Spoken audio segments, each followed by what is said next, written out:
Welcome to the Authentic Mom Podcast. I'm your host, Yael Vaidor, an Ayurvedic doula and a life coach dedicated to helping mothers shape their desired postpartum and motherhood experience. Whether you are pregnant in your postpartum period or a mother seeking a different experience, this podcast is for you.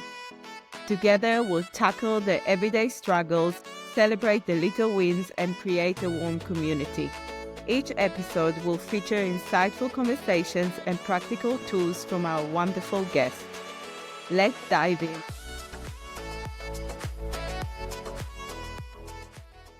Good morning, Candice. How are you? Morning. I'm good, thanks. How are you? I'm good. I'm doing well. Thank you for joining me today. I'm so excited to speak about imposter syndrome and how it's affecting us as a mom. And how we can overcome it and share some tips with our moms out there. Thank you, Candice, for joining me. And Candice is a PR and has as well 5 gorgeous girls. And I'm so excited to have you here. Thank you. Thank you for having me. Tell me a little bit about imposter syndrome and how we may experiencing it in our motherhood. So with imposter syndrome, how I've experienced it is a lot of my clients are women and mothers. And I'd say about 75% of my clients do admit that they have imposter syndrome in motherhood, as well as in their other areas of their life, such as work or career. And imposter syndrome is basically self-doubt and fear and insecurities that we are inadequate. So what we're talking about today is feeling inadequate as mothers, feeling like we could always do better, feeling like we're going to be exposed as a bad mother. And that's obviously not true.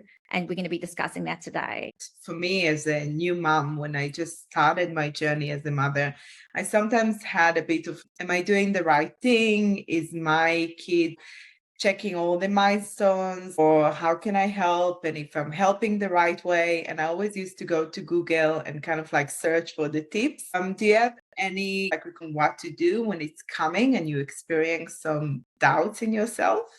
Yeah, so I think that it's very normal, especially with your first child. Like I still have it sometimes with my eldest who is 13 because it's a new stage for me. Now she's like becoming a teenager and I'm like, am I handling this right? Like, I think to myself, am I making it worse or am I causing you hear about childhood trauma? So that's always at the front of my mind, but I think it's very normal. Most of us experience it. And I think it's all about the severity of it. I wanted to say that if you are experiencing severe imposter syndrome or insecurity or lack of confidence, it's very important to see your GP to get a mental health care plan and to get professional help. Today, we're just going to be discussing general tips for more of a mild imposter syndrome. And the first thing that I would recommend is acknowledging and admitting that you actually feel that way. Just to acknowledge, recognize, wow, I do actually feel sometimes that I have imposter syndrome. And then the next thing that you should do is you need to have self-compassion for yourself. Realize you're doing the best that you can. Some of you may be having really little sleep. I know, like my kids are bigger now. My youngest is 5, almost 5, but sleep, I don't do well on lack of sleep. So it could be you going through a challenging time with a teething baby, or maybe your toddler is misbehaving, or you have an older child that has learning difficulties. So just go easy on yourself and have self-compassion for yourself. My next tip would be to focus on your strengths as a parent. We all have strengths and we all have weaknesses. So instead of with imposter syndrome, and what we do is we focus on the weakness in our mind and we're like, oh, I said this, or I may have shouted. So focus on your strengths. I'm an organized mom, or I give my child so much love, or I look at my child's language of love and affection. I look at that with my kids. I think of all their languages of love, and I'm very into that. And I think, okay, wow, today I gave child number 3 and she needs validation and she loves words of affirmation. So I gave her words of affirmation. So focus on what you're doing well rather than what's not going well. Yeah, and I think that's an amazing tip, because when you're celebrating your success and the things that you are accomplishing with your kids during the day, and even though if there was something that didn't went well, but it's maybe you reacted differently, or maybe you thought differently, or maybe you did something differently, So I think that's really important because then you kind of like have in your mind this feeling of celebration. You kind of like feel like you succeed and you overcome something that you most of the time thought that you were failing in, which is amazing because focusing on your strength. And then it's about setting realistic expectations. None of us are perfect. We're all humans. So what I actually bought for myself is I love water. So I bought myself one of those big pots, and it's like this big water pot, but it's actually got a massive crack in it, which is part of the design. And it's to remind myself whenever I look at it that nothing's perfect. I'm not perfect. Just to remember that. So just to remind yourself that none of us are perfect. You don't have to be the perfect parent. It's about learning from lessons from when things do go wrong. And when we do hit challenges, it's about learning from them so that we don't repeat them again. Yeah, which is beautiful because if you're remembering as a mom, focus more on the things that you want to experience. So, what I really like to do is I always love at the end of the day to think to myself, what was good today and what was successful and what made me feel good about what happened to me during the day. And it can be with the interaction with the kids and what I did for myself or for the house or my husband. And then I'm always reflecting on what I didn't like and how can I do better. Because whatever happens today, tomorrow can always be better. So you can always improve from it. Yeah, it's about celebrating those small wins and the small achievements within your parenting journey.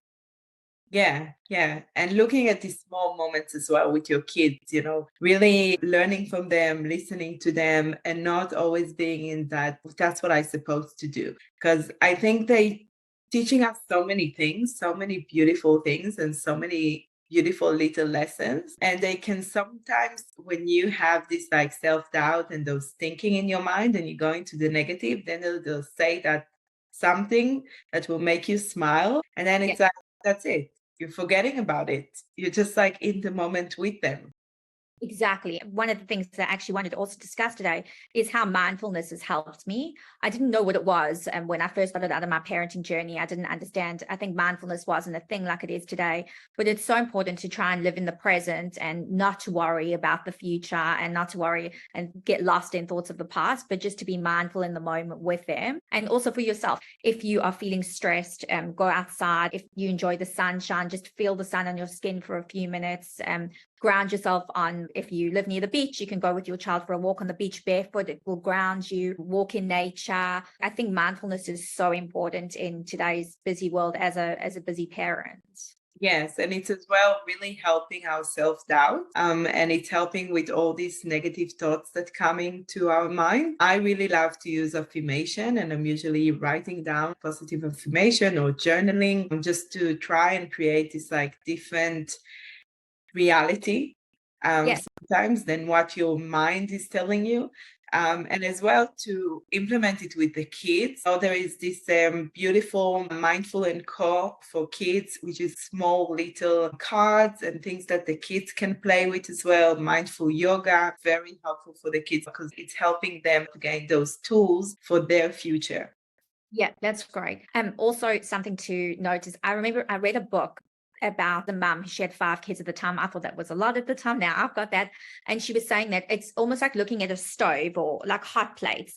You always, at different parts of your life, you've got different plates that are going to be burning at full and other plates are going to be lower. So if you've got like a small baby, like maybe going to Pilates every day or exercising and going to the gym every day, that's not going to happen. So you would like manage it by whatever, going for walks or taking the baby in the pram for a walk, but you're not going to have all your plates burning at full. It's impossible because you'll burn out.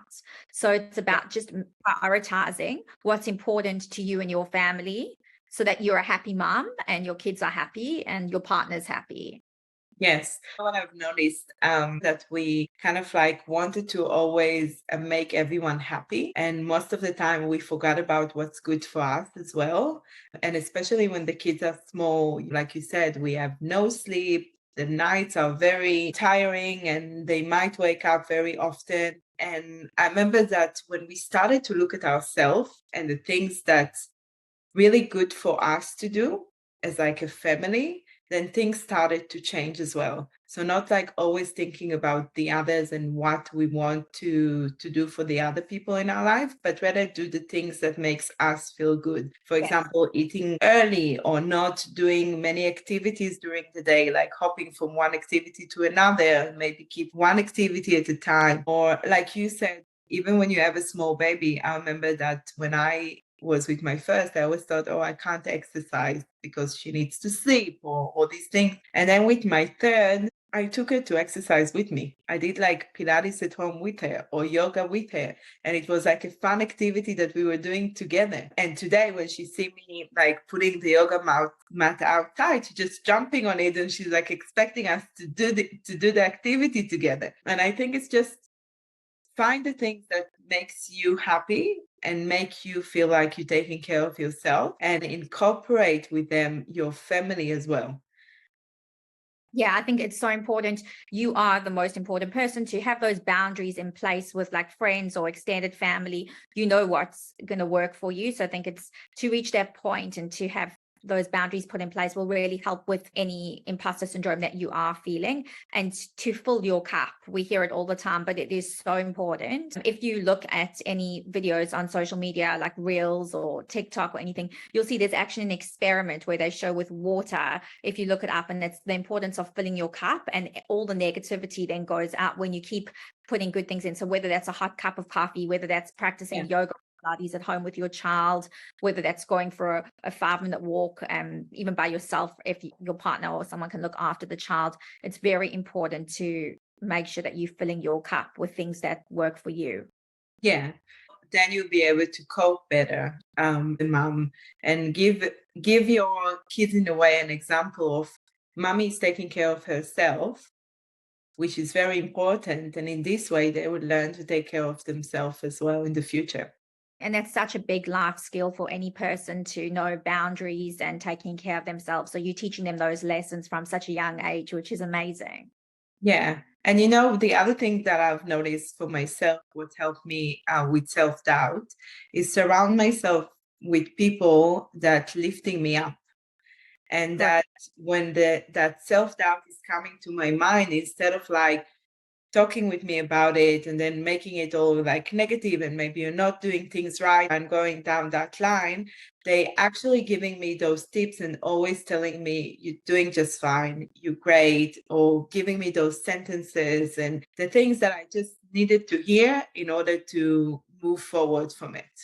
Well, they say that you actually become the people that you're around, surround yourself with, you actually like become like that person. So it's very important to surround yourselves with positive people, people who are healthy relationships. And it's fine to remove anyone who is not adding, a positive relationship to your life, any toxic relationships. It's self-care and self-love to limit your contact. Like if it's a family member and you still need to see them, it's fine to have that boundary in place to limit your contact if it is impacting on your imposter syndrome. And if there is a family member who is making your mental health poor, it's fine to see them less or to cut them out of your life. It's all about focusing on positive optimism. And even on social media, if there's certain things that you don't like, there's that hide button, or you can remove, if it's an influencer or a page that doesn't resonate with you, it's fine to remove that from your life. Yeah, yeah, I agree. And I think, you know, the other thing that really helped me was to look as well at these like negative thoughts that come into my mind or these doubts and what am I learning from them? What are they really trying to tell me? Like, for example, when I'm looking at my kids and they are in the stage of friendships and how to have friendship, not have friendships, is my friend, is not my friend, you know, like all these little things. And sometimes when they're coming home and they saying these sentences of no one wanted to play with me, then I feel like, okay, maybe I'm not doing enough. Maybe I'm not creating enough play dates, or maybe I'm not giving them enough time to go and interact with other kids, or maybe I'm not trying. And then all these like thoughts coming to my mind. And when it's coming up, then I'm saying to myself, okay, it's just, you know, they're going to a stage. I can give them all the support that I can. book those play dates or do those things, but there is a limit as well. I'm doing whatever I can in order to make it happen for them. Maybe I need to give them other skills that will help them communicate, telling them, go and ask them to play with you, or tell them, I'm playing with this, come and play with me. Maybe I should tackle it from another area in order to help them instead of going to that loop of, I'm not doing enough. I love that. Yeah, I love that because the negative thoughts just spiral and they become bigger, and you just land up, going into that imposter syndrome and into that negativity. So I love the strategies that you give them positive actions or things that they can do, and you coach them. And then you could also speak to a teacher, or if there's like a counselor at school, if they're in primary school or high school. And friendship issues are there the whole time, like from they start preschool, as you're probably aware, and even into high school. And it's how they're learning to communicate with people. So being a coach is amazing. Yeah. And I'm reflecting at my childhood and I'm thinking to myself, I never had like friendship problems because my parents always helped me to boost me as who I am and kind of like, help me gain those values that they wanted me to have. And they gave me as well this environment that really made me always feel safe and secure and always believe in myself. And then when reflecting on that, I said to myself, well, if I'll focus on that and I'll give them the values that I want them to have and I'll make them feel safe and secure and, comfortable, then they will be able to deal with the world as well. Like they will be able to go out there and speak up or know how to do things. And I think being like the mentor in a way, it's something that is so beneficial. Yeah, it's so true. And my partner recently sent me a video on how parenting actually changes when children go into, like, I think it's the 13 mark, and how you become, when you've got teenage children, you more of their coach. And it's about giving them options and coaching them. And younger children, it's more like giving them directions, and it's a completely different style of parenting. So that's something like that's also, you have to look what phase you're in, and then also just have that self-compassion for yourself in that phase, because it's always changing with parenting. Yeah, and it's really important to say that we are changing, like you just said, our parenting skills as well. Yeah. And that's okay. That's something that's okay. Like change is okay. That's something that's it changes, it's constant. Everything's always changing. And so it's okay to change your parenting. If you are like thinking that I want to be super mom and I want to try and do everything and that's working for you, that's amazing. But then if it stops working for you and you want to try a different parenting style that resonates with you, that's fine. We all can change. Yeah, and it's important to have this ability of really looking into it and notice if it's working for you or not. Yeah. Because whatever doesn't work for you during your day or during your life, there is always an option to change it and make it to something that will work for you. Exactly. And your kids will learn from that as well, like just letting go of things that aren't working and choosing healthier, better ways. And your kids will learn that for their lives as well. Yeah.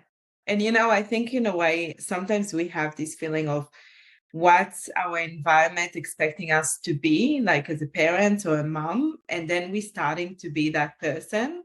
But most of the time, it's not serving who we actually are. And then that's the time that we have a bit of a conflict. And if we're looking at into it, then we're realizing what is actually we want to be. Do we want to be like the environment expecting us to be, or the people or the person that we want to be as a mom? Exactly. And to teach your children like who you authentically are, your authentic self is something that's also really important, to show that you're following who you really are and your values, and you aligning with what you feel resonates with you. That's Yeah. like the opposite of imposter syndrome. So it's, you have to try and think of what makes me feel more like me. And that's going back to refilling your cup and things that work for you to make you the best version of yourself, so that you can be the best mother for your children. Yeah. I think a few questions that are really helpful to ask is when you're doing some activities during the day and some things that doing with your kids or with your husband or with yourself, always ask yourself, is it something that I like to do or love to do? Did I enjoy it? Did I like doing it? So always have this like talk with yourself, like a conversation with your mind. If it's something that I really love to do, is it something I believe in it? Is it something that makes me feel good as a person? And then when you're looking at it and you have this reflection, then you're able to see what's really you like to do and what you don't like to do. Because, we're always looking for what's my purpose in life? What is my aspiration? What do I want to be? But if you Yeah. start just looking at the small things and what you like and what you don't like, then you'll be able to know what is it actually that I'm enjoying. Yeah. Uh, That's great. That's great advice. So anything else that you can give our mom or tell them about imposter Yeah. syndrome or So I just wanted to say that obviously there's no rule book. None of us have a rule book. There's like no, we can look at like milestones and guidelines. Every child is different. They have different needs. So we have to keep that in mind that there is no book. There's like no right and there's no wrong. We just have to do what we feel is best. And when life does get overwhelming, and what I found helps is just creating a to-do list of priorities. And so if it means that you're going to leave the washing for another day or two, like you just need the uniforms, then focus on getting the uniforms ready for school and having those washed and cleaned, and you'll catch up on the rest. So sometimes kids get sick, you get sick, something happens, and it's about letting everything drop. That's not important, and just focusing on survival and the priorities. And that's enough. It's okay. So just giving ourselves like a break and thinking, what are the priorities? What will get me through today on those challenging days? Simplify life wherever possible. So I've got like 5 daughters, 4 of them are at school. So there's uniform every day. So I have like a rack that I bought that's just for uniform. So all the uniform is hanging. They know where to go get it in the morning. I hang it back up there when it's clean. And it's just about like thinking of what areas of my life and can I simplify for myself and for my kids to take the stress out of it.